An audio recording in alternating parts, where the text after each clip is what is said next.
I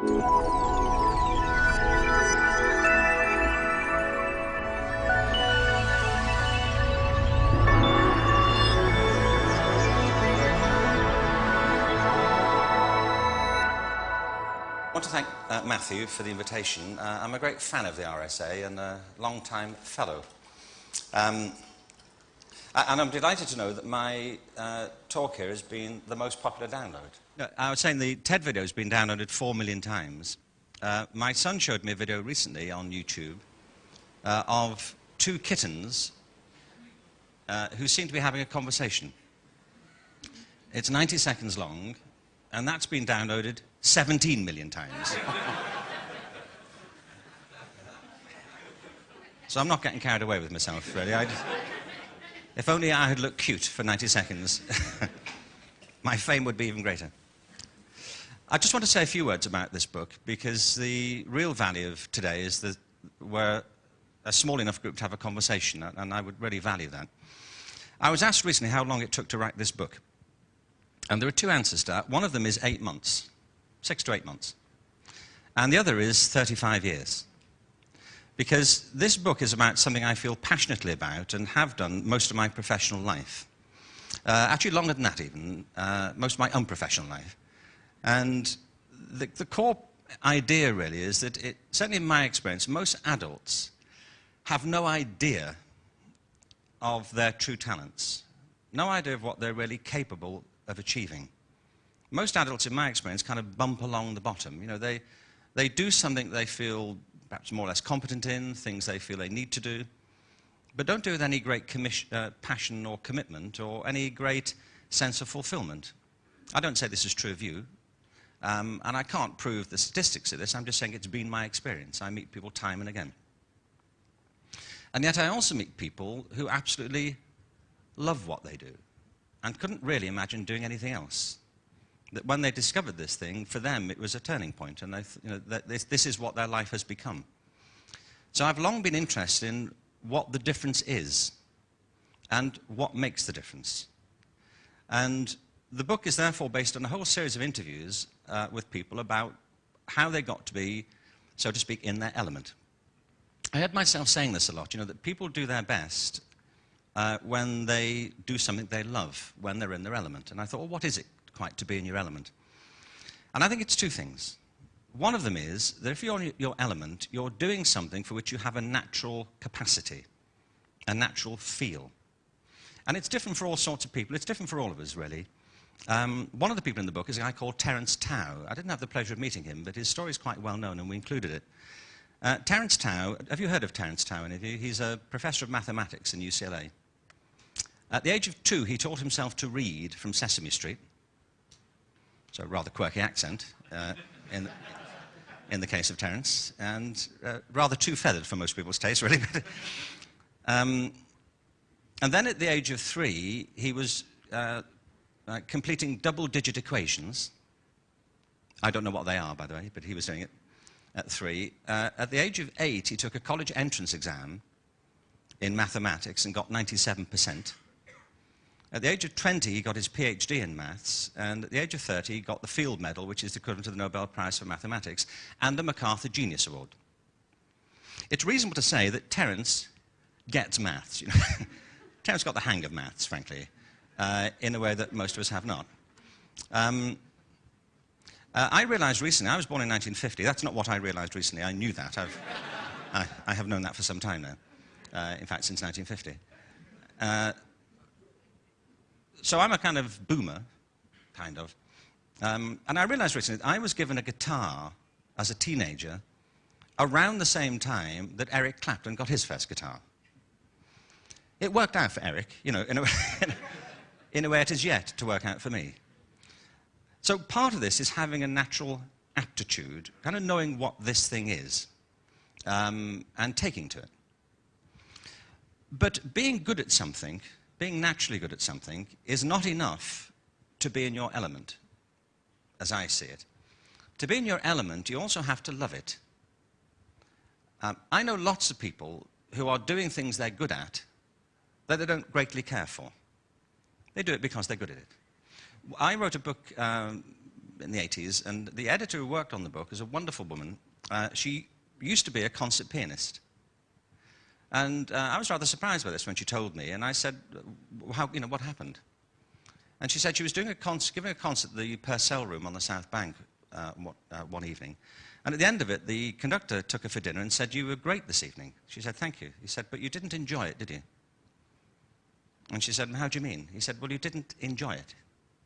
She said, "What?" He said, "Well, playing. You didn't seem to enjoy it." She said, "Well, no, not really." And he said, "Well, do you enjoy playing?" She said, "No, not really." He said, "Well, why do you do it?" She said, "Well, because I'm good at it, I suppose." And he said, being good at something is not a good enough reason to do it. And she realized that what had happened was she'd spent her entire life meeting other people's expectations. That she'd shown a precocious talent as a pianist. She went to a specialist music school. Then she went to the Royal College of Music, and then she did a Doctor of Music degree, and then she did and then she progressed to the concert platform. And she said nobody had ever really stopped to ask her, and she'd never stopped to ask herself why she was doing it, except that she was good at it. She just could. And said, and I realized when he put this to me that I'd never liked it. And at the end of that season, she said, I finished the season, finished my commitments, but I closed the lid of the piano, and I've never opened it since. She said, because I realized, when I stopped to think about it, that the thing I had always loved was books. Always. I loved writers, I loved being around writers, I loved the literary world, I loved reading, I loved writing when I could. So she said, I determined that I'd find a role in the literary world so I could be among the people I wanted to be with and do the thing I loved to do. And she said, I've never been happier. And I say this for several reasons. One is that I say it's not enough to be good at something, and this isn't just about the art. Sometimes the arts trap people as much as anything else trap people. It's about finding the thing that resonates with you most fully. I've been asked a couple of things about the book. They say, is the book about creativity? This book is not really about creativity, in my opinion. This is a book about diversity. It's about the extraordinary multiplicity of human talent, most of which, in my experience, is lost. And there are reasons why it's lost. So part of the book is describing what I mean by the element, and it's that point at which natural talent meets a passion. I think when you find yourself in love with something you're good at, you never really work again, I remember years ago, my brother used to be in a band. I'm from Liverpool. He was in a rock band. And he had a fantastic keyboard player, Charles. And I went out with them one night to this gig. See? Cutting edge, I want you to know that. A gig. And we're hanging after the gig. And chilling, so to speak. And I said, you were fantastic there tonight, Charles. He said, thank you.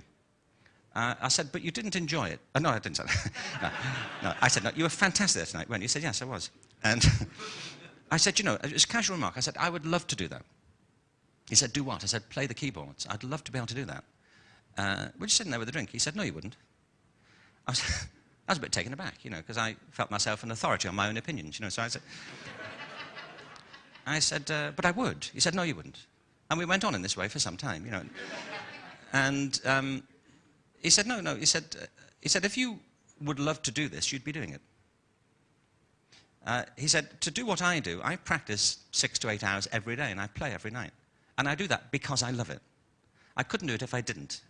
He said, I think what you mean is you like the idea of it.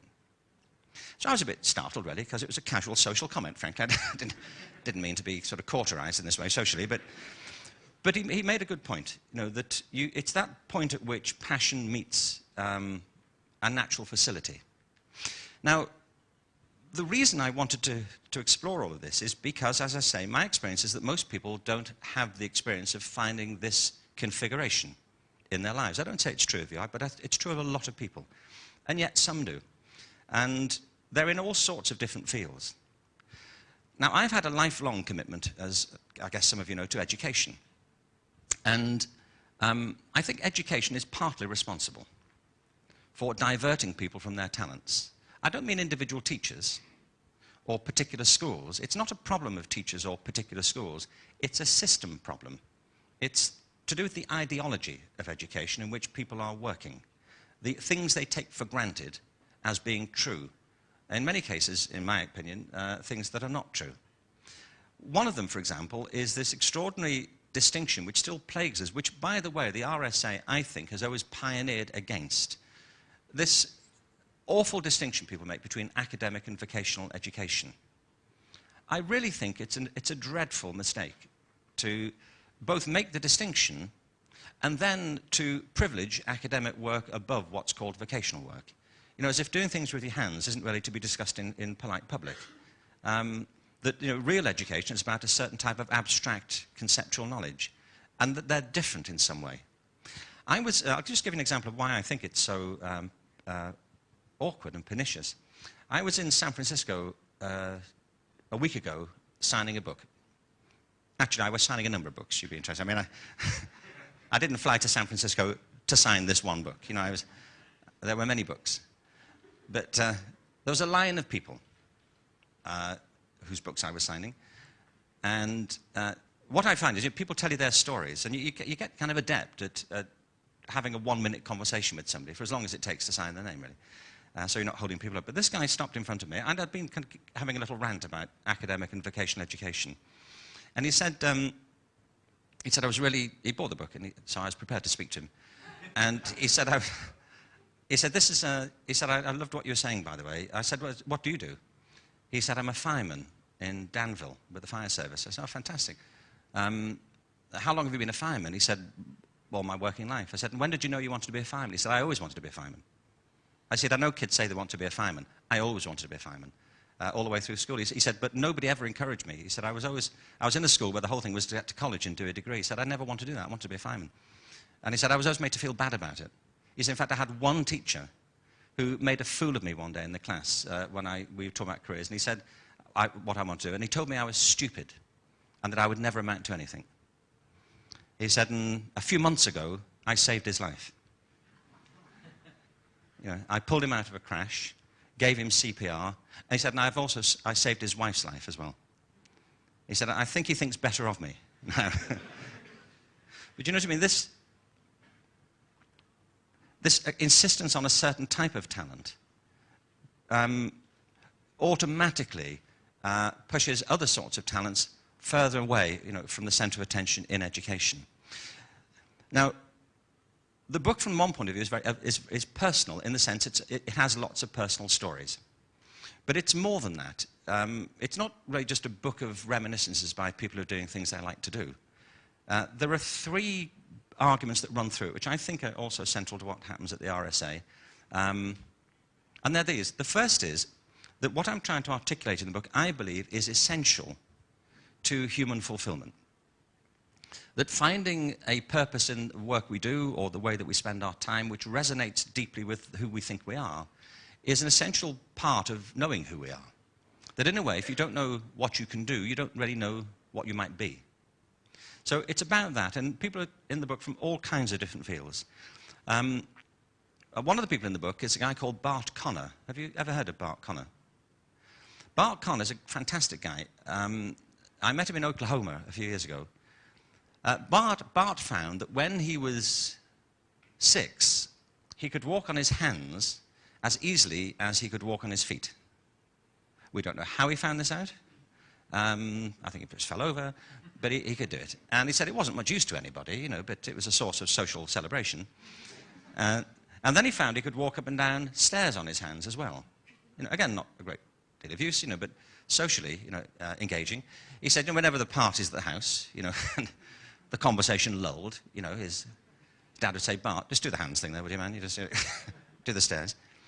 Anyway, when he was, I think, about 8, this in Morton Grove, Illinois, his mother took him to the local gymnastics center downtown with the school gymnastics teacher because she thought this was interesting, that he could do this and seemed to enjoy it. So they took him to the big gymnastics center. And he said he walked into this gymnastics center, to this gymnasium, and he said, it took my breath away. You know, there were ropes, vaulting courses, wall bars, trampolines. He said, to me, it was a combination of Disneyland and Santa's Grotto. He said it was intoxicating. Now, you see, here again, I do not have this feeling when I walk into a gymnasium. I do not find it intoxicating. I want to get intoxicated, if I go into a gymnasium. But he found it intoxicating, and he started going regularly. 10 years later, he walked onto the mat at the Montreal Olympics, representing America in the male gymnastics squad. He became the most decorated male gymnast in American history. He now lives in Norman, Oklahoma. He's married to Nadia Comaneci. Do you recall the Perfect 10?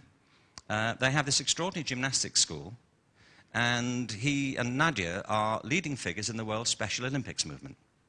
So between them, they've helped to liberate, the athletic capabilities of tens of thousands of people with disabilities. I think it's a fantastic story. But there are a couple of things I just want to say about it. The first is that, his mother could not have anticipated that that would be the trajectory that his life would follow. It wasn't like at the age of 8, she saw him doing this thing on the stairs, and thought, well, he can do that. There's this girl in Romania, maybe. What she did was encourage his talent, and the talent created the opportunities to which he then responded. And this, to me, is fundamentally important because it illustrates something, I think, which is essential to our understanding of how education should work. That life, our own lives, are not linear. It's much more appropriate, I think, to think not of linear metaphors for human growth and development, but of organic metaphors. That our lives evolve around the responses we have to the opportunities that meet us, and we in turn reciprocate with them. So his life became transformed by the investment he made in his own passion for gymnastics. He could not have planned the trajectory. Now I say this because we still run our education systems as if life is linear. We run them as if it's mechanistic. This is one of the reasons so many things get phased out of education, because people say, well, you'll never get a job if you do that. Things are dropped off the end because they don't meet the linear assumption. I came across a policy paper a while ago when I went to Los Angeles, which seemed to me to really exemplify this. We are obsessed with getting people to universities at the moment. It's like the whole job is to get to university. Why? I don't mean you shouldn't go, but I don't think everybody should go and have that type of education. People should go and do other things, or not go now.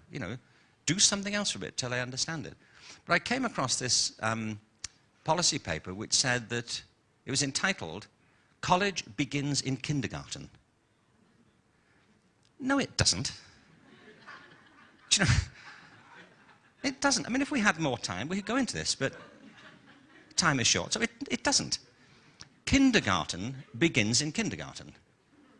There's the guy who runs the Ark in Dublin made a fantastic comment. I can't just remember his name now. He's a wonderful man. But he said a 3-year-old is not half a 6-year-old. A 6-year-old is not half a 12-year-old. But I'm sure it's true in London, it's true in New York, Los Angeles, San Francisco. Parents are competing to get their children into particular kindergartens. Competing. Kids are being interviewed at 3 for kindergarten. You're presumably producing CVs, sitting in front of unimpressed selection boards, flicking through this thing, This is it. You've been around for 36 months, and this is it. You've achieved nothing. You've spent the first 6 months breastfeeding, from what I can tell. It's an outrage. You see, it's preposterous, isn't it? And yet the whole system of education is planned as if it's a linear process whose outcomes you can foretell. You simply cannot. And on this basis, many people along the way are being detached from their natural interests in the interests of this faulted model of progress.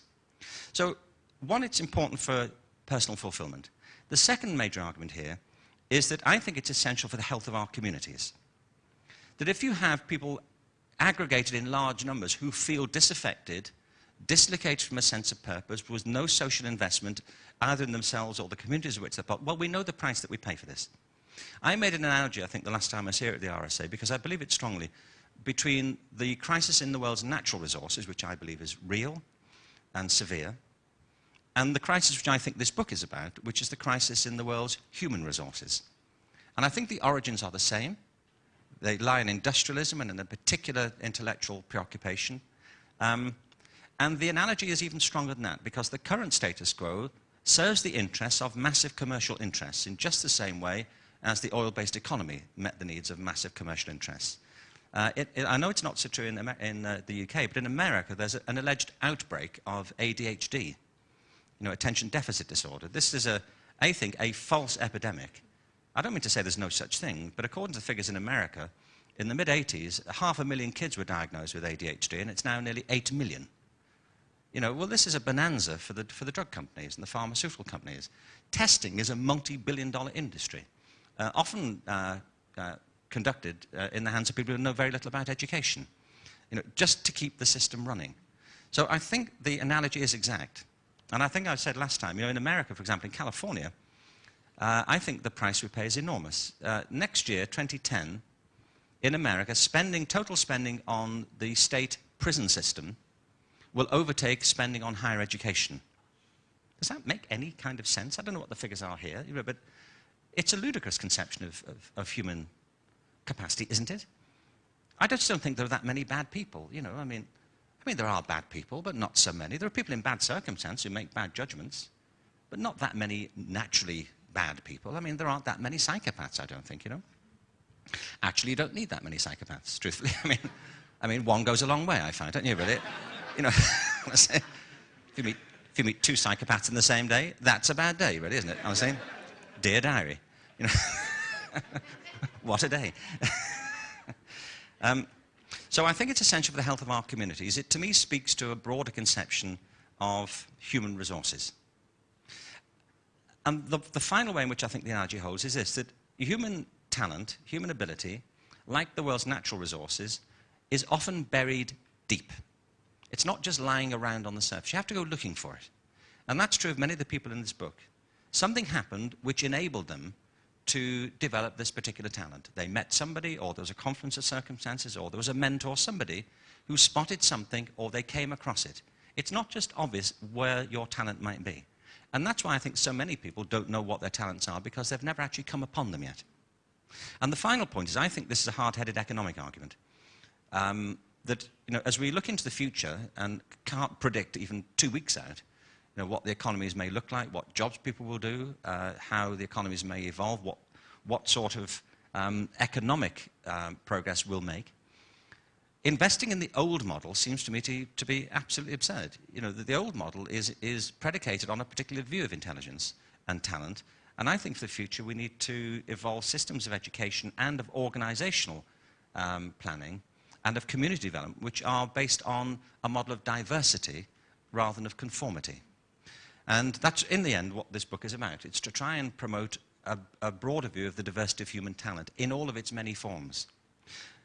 So the first two bits of that, it's about ability and it's about aptitude. It's also about attitude. I have a chapter in the book called Do You Feel Lucky? Because a lot of the people in the book say that they owe their success to luck. But actually, luck is a bit of a get-out, I think. Random things happen to all of us. That's really not the point.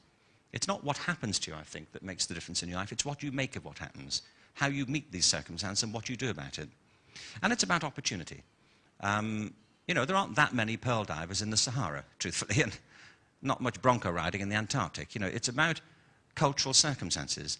Things prevent this happening, quite severe things happening. I have a chapter called What Will They Think?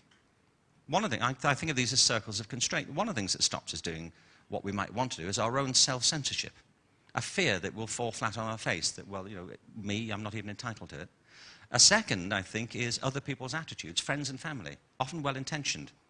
I tell the story in the book of Paulo Coelho. I didn't meet him either, but that's two of the people I mentioned who I didn't actually get to meet for the book, but the rest I did. But Paulo Coelho, the writer of The Alchemist, one of the world's top-selling authors now, wanted to be a writer from when he was a kid. And his parents heavily disapproved of this, and when he got to be a teenager and persisted in this idea, and when he approached university age, he wouldn't give up on the idea. They actually had him committed to a mental institution where he had 3 series of electroconvulsive therapy to try and get this idea out of his head. Anyway, he didn't get it out of his head, and he carried on to be Paulo Coelho, the person we know. Now, most of us don't have that. Most of us aren't actually plugged into the mains, to stop this happening. But there are all forms of tacit disapproval that prevent us moving forward. It can be the raised eyebrow of a friend, or a group culture. What, you, seriously? What, you would do that? Oh, okay. You know, it's that kind of... Or cultural constraints about the roles of women or other communities. So I'm not trying to say that this is easy, but I'm saying it's essential, and that there are things we can do, particularly in the systematic process that we put forward through education and organisation of communities, that can assist it. So the final thing I just want to say is, you know, I've had a lifetime of interest in education and human possibility.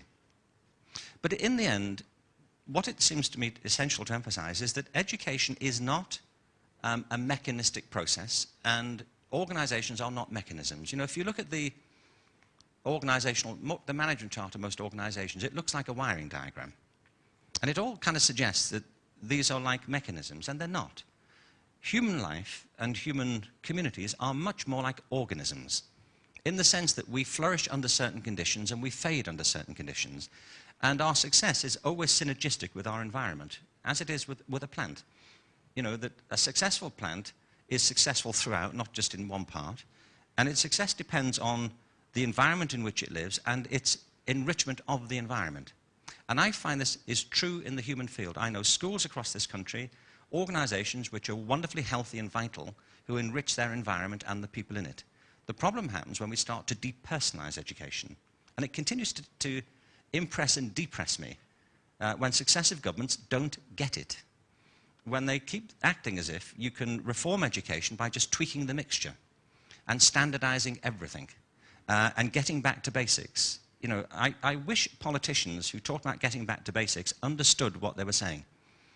You know, I think we should get back to basics, but there are some basics which go well beyond what they believe. One is that education is about personal growth. It is. Somebody once said to me the other day, you know, is this book, does this owe some of its ideas to the 1960s? I said, yes.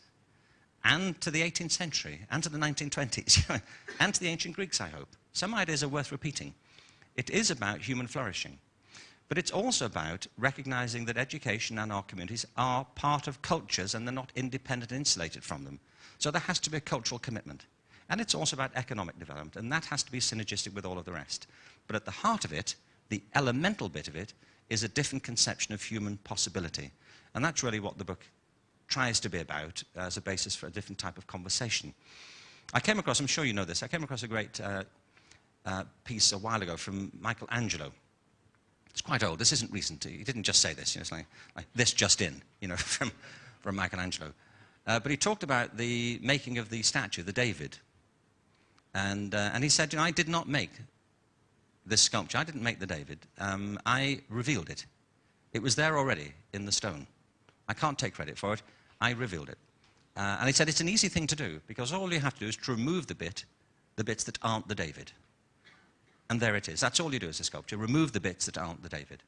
And I feel it's a good analogy for us. We should start removing the bits that aren't us, and allow the bits that are us to shine forward. He also said something very interesting. He said the problem for human beings is often not that we aim too high and fail, it's that we aim too low and succeed.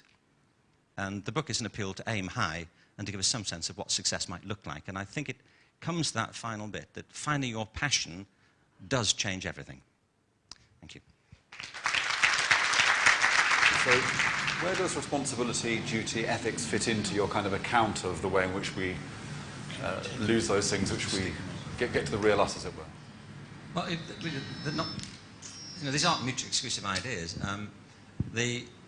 I define, I mean, actually going back to the All Our Futures report of 10 years ago now, but slightly refined, I thought, simplified. The definition I have in the book, actually in the work I do for creativity, is that creativity is the process of having original ideas that have value. And I think the three key things about that are those key words. It's a process, you know, it's not an event. To do something creative is a job of work. You know, it's something that unfolds as you work on the idea and evolve them. It's not just random acts of inspiration, though they may have some part in it. It is about coming up with fresh ideas, but it's also judging the value and worth of them. And, you know, some good ideas, some fresh ideas are not terribly good. And I think what we're seeing, if you're talking about the recent financial collapse, is not so much an act of creativity as a kind of mass hallucination. You know, that this was a whole enterprise that was built on thin air, from what you can tell. And the problem here wasn't that people were being original, it's that they completely lost their critical judgment. You know, they left out entirely the essential counterpart of original thinking, which is evaluating the use of these ideas. And, you know, I mean, I don't have more to say than all of us would say about that, but the problem was not that they were being creative, it's that they weren't being critical. And I think if those two things don't hold together, then you're in, you know, you've created a problem for all of us, and that's simply what's happened. But now, that doesn't mean, therefore, we can't afford to be creative again, but we need to be creative responsibly. You know, we actually do need to remake these systems now, but having learned the lessons that we should have learned from this sort of fiasco of the past few months. Can we turn to the issue of education? Because you've been around debates about education, you've seen the cycles that policymakers go through over time. We're very likely to have a Conservative government elected next year, and saying some very interesting things. But there is one aspect to its policy which kind of worries me, which is that it is precisely asserting this kind of back to basics view. I heard its very talented spokesman on education say the other day that the diplomas are fine as long as they're just for the people who aren't academic.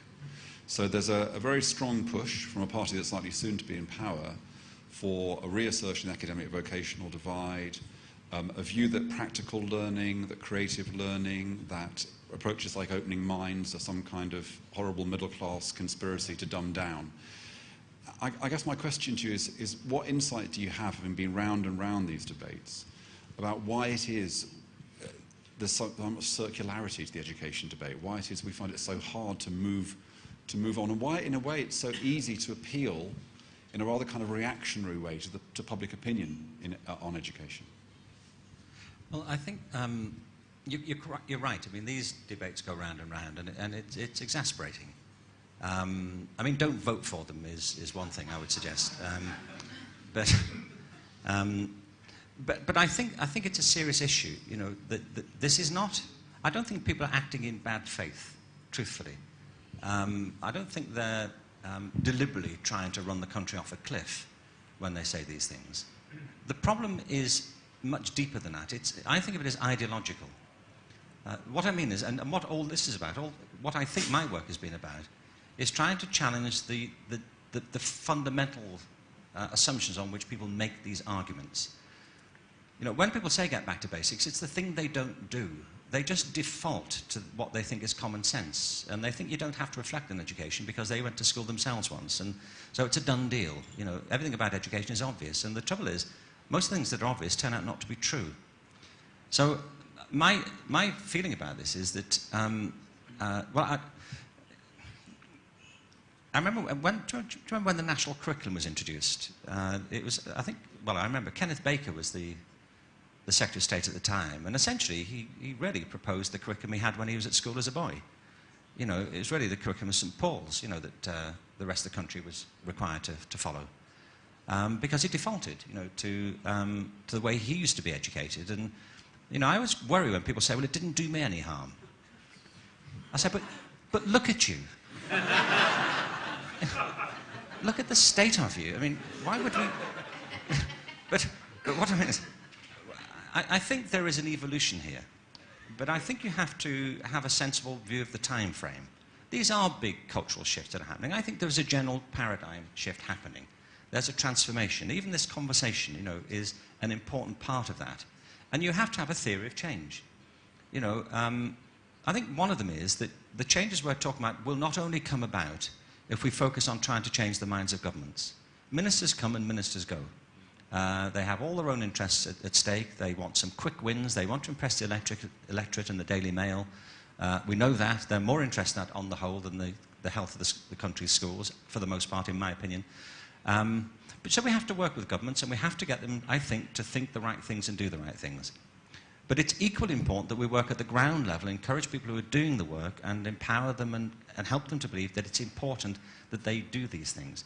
You see, the thing I get exasperated about, as I think we all do, is if you're working in education, you're facing 40 kids, you know, in a high-crime area of a city, it doesn't help you to have these pronouncements coming, you know, from Westminster, from ex-public school people, saying, let's get back to basics. You know, it doesn't help. It shows, I think, an appalling misunderstanding of the realities of education. And what's so annoying is they think they're being hard-headed. You know, what if we know anything about education is that people are only transformed if they're engaged. And you can only engage them if you look into their eyes and see how they work and how they think and how they are involved in this work. My daughter, just very quickly, my daughter, for example, loved French until she got this other French teacher at school, this school in Los Angeles. And I went to, at the end of the year, I went along to chat to the teachers, and this French teacher said, you know, we're a bit worried about Kate's progress in French. There are 5 kids in this class, by the way. And I said, why is that? And she said, well, it's her attitude. I said, what do you mean her attitude? She said, well, she seems bored all the time. She seems bored all the time. I said, really? I said, do you have any theories about this? She said, how do you mean? I said, well, could it be boring? You know, just putting it out there, you know. And she said, well, you know, we do try to make it as interesting as possible, but she said, I think you have to accept that some aspects of learning a language are just boring. Well, you see, she shouldn't be teaching if she thinks that, you know, because nothing is inherently boring. I mean, I'm not aware of legions of French teenagers abandoning French because it's so tedious, you know, and moving to Copenhagen so they can speak Danish. I mean, that's... I said, no, you are boring. You know, I mean, I've been with you for 5 minutes and I'm stultified, you know. So, I mean, getting back to basics includes recognizing that great education requires great teaching. It's not enough to know your discipline. A great teacher has to know how to engage people, and great teachers do. And what really I think most people find exasperating is when well-intentioned, if they are, politicians decide they're going to take control of a process they don't know, promote ideas they only half understand, and remove the one thing that improves education, which is the discretion and creativity of the people actually doing the work. And I think it's an historic battle, and I really encourage you to engage with it, because I think it's important that we don't let this drag on for another generation. I really do. Okay, I'm just going to reinforce that point and then open it up just to say that having been on both sides of this debate, you can see why it is so difficult to get the right kind of conversation. So, for example, the RSA has its Opening Minds curriculum, which is taught in over 200 schools, but it's a framework. It doesn't specify everything that you need to do. And so some schools do it in an incredibly ambitious way and in a really, really good way, and other schools do it in a much more modest way, and some schools don't do it very well at all. Yeah. Which means that those people who don't like Opening Minds can hunt around and find the schools that don't do it very well and say, look, Opening Minds doesn't work. And if you're sitting in Downing Street or a department or a Conservative central office, you think, oh, we can't possibly have that because it doesn't always work. But the point is, in order for it to be something which always worked, it wouldn't work. And I understand that now. I didn't understand it when I was in government. I want to apologise to you and to the world, but yes, I do understand it now. Do you feel better now? I do. I can't think of anyone better to confess to, Ken, than you. Okay. But I could say, part of it is, I think, people who do occupy these positions, and they're important positions, is that they seem to confuse, you know, improving education with improving rail track, you know, or improving the drainage system. You know, that if we just standardise everything, it'll hum along sensibly forever. And the fundamental mistake is that education is a human system. It works on relationships and feelings and motivations and aspirations, and every school is different. Every classroom is different because they've got people in there. You know, the whole thing about raising reading scores and so on, it's important. Of course it's important, but it won't happen if kids aren't engaged in reading and being interested. I can't think there's a kid in the country who gets up in the morning thinking, how can I raise my school's reading standards? You know, I mean, what can I do to contribute? You know, they'll only do it if they're engaged, and that's the job of teaching. And so if you have had this moment, Matthew, I'd like us all to be quiet and share it for a moment, because I seriously think it's important. And the RSA has always been about that, I think, about recognising that talent and capability are at the heart of social change. And it's not about standardising, but about raising standards, and that's something different, I think.